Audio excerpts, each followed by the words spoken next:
Everyone, আমি সুপ্রজিৎ। তো আজকে আমি একটা আপকামিং বাংলা সিনেমার টিজার নিয়ে এখানে আমার রিভিউ জানাবো, মানে রিয়াকশন জানাবো। তো সেই আর কি সিনেমার টিজারটা আজ সকালেই ছাড়া হয়েছে। তো আর কি কালকে একটা অ্যানাউন্সমেন্ট তার টিজার এসেছিল যে টিজারটা আজকে ছাড়াবে বলে। আর তার আগে অনেক দিন ধরে এই সিনেমার কতগুলো পোস্টার্স আর কি রিলিজ করা হচ্ছিল। সেই পোস্টার্সে আমরা আর কি সিনেমার লিড চরিত্রগুলোকে দেখতে পেয়েছিলাম। তো আপনারা বুঝতেই পারছেন কোন বাংলা সিনেমা নিয়ে কথা বলছি। এটা কিন্তু দুর্গা পুজোতে একটা গ্র্যান্ড রিলিজ হতে চলেছে। আজকে দেব এন্টারটেনমেন্ট ভেঞ্চার্সের তরফ থেকে এটা টিজারটা ছাড়া হয়েছে। তো এই সিনেমাটার নাম হচ্ছে টেক্কা। টেক্কা মানে তাসের কার্ড যে, ঠিক আছে। আর এই সিনেমার ডিরেক্টর সৃজিত মুখার্জি স্বয়ং।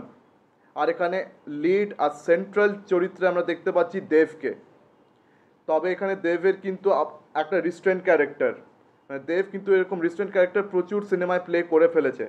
মানে এটা তার কাছে কোনো নতুন ব্যাপার না। দেব কিন্তু একটা কমার্শিয়াল স্টার, একটা কমার্শিয়াল সুপারস্টার, কিন্তু সে আজকাল অনেক রিস্ট্রেন্ট ক্যারেক্টার্স সে প্লে করছে আর কি। ইন্ডাস্ট্রির যা অবস্থা, তো সে অনুযায়ী আর কি, সে ডিমান্ড অনুযায়ী দেব কিন্তু অনেক রিস্ট্রেন্ট ক্যারেক্টার প্লে করছে। এখানেও দেব একটা রিস্ট্রেন্ট ক্যারেক্টার প্লে করছে, যার কোনো হিরোইজম নেই, যে হিরোদের মতন আসবে বা ঢিসুম ঢিসুম করবে, ওরকম কোনো কমার্শিয়ালিজম তার কিন্তু এই সিনেমাতেও নেই। আর এটা কিন্তু একটা হস্টেজ থ্রিলার।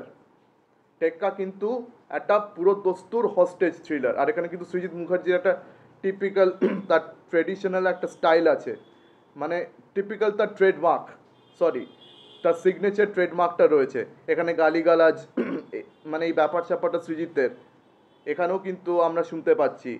তো সেই কর্পোরেট একটা কোম্পানি, সেই লিফটের সিন যখন আর কি সেই কর্পোরেট কোম্পানির আর কি অথরিটিসরা, রুক্মিণী মৈত্রকে আমরা এখানে পুলিশ অফিসারের চরিত্রে দেখতে পাচ্ছি, তখন যখন আর কি তারা ওনার সঙ্গে কথা বলছে যে একটা পুরো পাগলাটে মাল, মানে একদম কি বলে না, স্ক্রু ঢিলা মাল নাকি একটা বলছিল।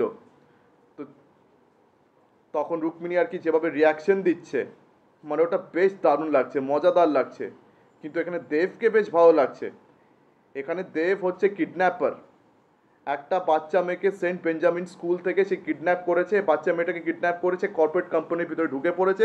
আর সেখানে আর কি কর্পোরেট কোম্পানির অথরিটিসদেরকে আর কি ধমকাচ্ছে বন্দুক দিয়ে, এমনকি গুলি চালিয়ে অনেকগুলো যারা এমপ্লয়িজ ছিল তারা সবাই পালিয়ে গেছে। মানে একটা হস্টেজ সিচুয়েশন ক্রিয়েট হয়ে গেছে। এই মেয়েটাকে বাঁচানোর জন্য অনেকগুলো পুলিশ কমান্ডো সব লেগে পড়ে আছে। আর এদিকে দেবের গলায় তার সমস্যাটা শুনতে পাচ্ছি, মানে এগুলো করার পিছনে তার একটা কারণ আছে, মানে এগুলো অকারণে সে করছে না। তার একটা সত্যিকারের একটা ক্রাইসিস আছে, তার জীবনে একটা সমস্যা রয়েছে। সে নিজেই বলছে যে এই দেশে গরিব হয়ে জন্মানোটা সব থেকে বড় অপরাধ। আপনি যদি গরিব হয়ে জন্মান, আপনার কথা কেউ শুনতে পাবে না, আপনার কথা কেউ শুনতে চায় না। মানে কর্পোরেট কোম্পানির এদিক ওদিক বা এই বা এই অথরিটিসরা যে যারা কর্পোরেট কোম্পানিজগুলোকে চালায়, তাদের এদিক ওদিক আর কি গরিব লোকেরা সারাক্ষণ যাতায়াত করতে থাকে, চলাফেরা করতে থাকে চাকরি বাকরির জন্য, বিভিন্ন কাজের জন্য। কিন্তু তারা আর কি তাদেরকে পাত্তা দেয় না।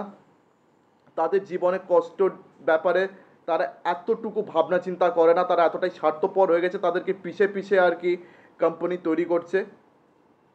আর আজকে আমাদের দেশের খুবই দুরবস্থা। আমাদের দেশের কিন্তু আজকে আমাদের দেশের নাগরিকদের কাছে ভালো কাজের ব্যবস্থা নেই, চাকরির ব্যবস্থা নেই। আজকে কিন্তু একটা মানে এমপ্লয়মেন্ট প্রবলেম আছে আমাদের দেশে, ঠিক আছে। আনএমপ্লয়মেন্টের বিশাল একটা সমস্যা দেখা দিয়েছে আমাদের দেশে। বিশেষ করে পশ্চিম বাংলাতেও কিন্তু আনএমপ্লয়মেন্টের সমস্যা বিশাল বড়। অনেক আর কি যুবক ছেলেমেয়েরা চাকরির জন্য এখনও এদিক ওদিক ঘুরে বেড়াচ্ছে, চাকরি কাজ ধান্দা এখনও তারা খুঁজে বেড়াচ্ছে। তো তাদের অবস্থা খুবই খারাপ। আর যাদের আর কি যেরকম কোয়ালিফিকেশন সে অনুযায়ী তারা চাকরি পাচ্ছে না, তার থেকে অনেক নিচু কাজে আর কি তাদেরকে যোগ দিতে হচ্ছে। তো অবস্থা খুবই খারাপ আজকের দিনে আমাদের পশ্চিম বাংলাতে। তো এরকম একটা সময়, ঠিক আছে, এই সিনেমাটা কিন্তু একটা খুবই রেলেভেন্ট একটা সিনেমা মনে হচ্ছে। তো টপিকটাকে সৃজিত মুখার্জি খুব রেলেভেন্ট রেখেছে। তো এরকম একটা রেলেভেন্ট টপিক নিয়ে আর কি একটা হস্টেজ সিচুয়েশন, তার সঙ্গে ওই থ্রিলার এলিমেন্টসগুলোকে মিক্স করে এই সিনেমাটা কিন্তু একটা ভালো কম্বিনেশন মনে হচ্ছে বস। একটা দারুণ একটা এন্টারটেনার মনে হচ্ছে। তবে ডেফিনেটলি এটা কোনো কমার্শিয়াল মশালা ছবি না, এটা একটা খুব ভালো একটা থ্রিলার। তো দেব কিন্তু এই ধরনের ক্যারেক্টার্স কিন্তু এর আগেও প্লে করেছে, মানে এরকম রিস্ট্রেন্ট ক্যারেক্টার প্লে করা দেবের জন্য কোনো নতুন কথা না। দেব এর আগে কবির করেছে, মানে দেবের কিন্তু কবিরটাও খুব ভালো ছবি ছিল। কিন্তু অনেকেই কবির দেখেনি, মানে কবির সিনেমাটা আর কি বক্স অফিসে ফ্লপ ছিল। তো কবির এখন ওটিটি প্ল্যাটফর্মে রয়েছে, আর যতদূর মনে পড়ে এখন এটা ডিজনি হটস্টারে অ্যাভেলেবল রয়েছে। যারা আর কি কবির দেখেননি, আপনাদের সবাইকে সাজেস্ট করছি কবির দেখুন। তো এটা খুব ভালো ছবি ছিল। তাছাড়া পাসওয়ার্ডও ভালো ছবি ছিল, কাছের মানুষ খুব ভালো ছবি ছিল। তো এই ছবিগুলো অনেকে দেখেনি। ককপিট খুব ভালো ছিল। তো দেব আর কি নিজের প্রোডাকশন কোম্পানির তরফ থেকে সবসময় চেষ্টা করেছে যে একটু আলাদা ধরনের কোনো ছবি করা, কিন্তু সেই ছবিগুলো বক্স অফিসে সেরকম রেজাল্টস আনেনি। সে কারণে দেবকে আর কি এবারে টনিক, প্রজাপতি এই ধরনের ছবি দিয়ে আর কি নিজের কাজটাকে আবার আর কি শুরু করতে হয়েছে। নিজের প্রোডাকশন কোম্পানিকে আর কি টনিক, প্রজাপতি দিয়ে তাকে দাঁড় করাতে হয়েছে, বিকজ সে নিজের ইচ্ছা মতন যখন আর কি ভালো ভালো আর কি ছবিগুলো করছিল, তখন সে ছবিগুলো বক্স অফিসে আর কি একদম ওয়ার্ক করেনি। তো এবার আশা করছি টেক্কা যেন ওয়ার্ক করে, বিকজ টেক্কার পিছনে অনেক বড় বড় নাম সামিল আছে।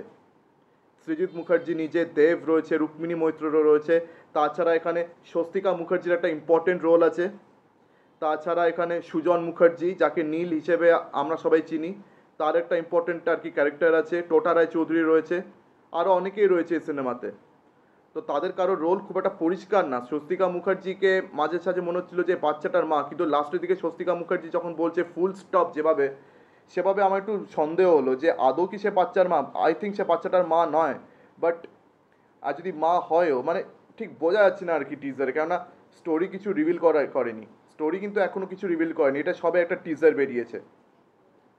তো যাই হোক, টিজার ট্রেলারে আর কি স্টোরি রিভিল না করলেই ভালো, বিকজ স্টোরি যদি এখন টিজার ট্রেলারে রিভিল করে দেয় তাহলে সিনেমা দেখার কি মজা। তবে কিন্তু টেক্কার টিজারটা বেশ ভালো লেগেছে বস, মানে ব্যাপক থ্রিল রয়েছে। দেবকে ওই অবতারে দেখতে পেয়ে বেশ ভালো লাগছে। তো এখন দেখা যাক সিনেমাটা আর কি পুজোর সময় রিলিজ হবে, এখন দেখা যাক সিনেমাটা কীরকম দাঁড়ায়। তো আপনাদের এই টিজার নিয়ে কি মতামত আমাকে অবশ্যই কমেন্ট সেকশনে জানান। আর যারা যারা এই টিজারটি দেখেননি, আপনারা এখনই গিয়ে আর কি ইউটিউবে এটা চেক আউট করুন। তো আমার ভিডিওটা এখানেই শেষ করছি। আজকের দিনের মতন আমি আজ বিদায় নিলাম। তো আপনারা আমার ভিডিওটি অবশ্যই লাইক করুন, শেয়ার করুন, বেশি বেশি করে মানে আর কি বেশি বেশি করে শেয়ার করে দেবেন।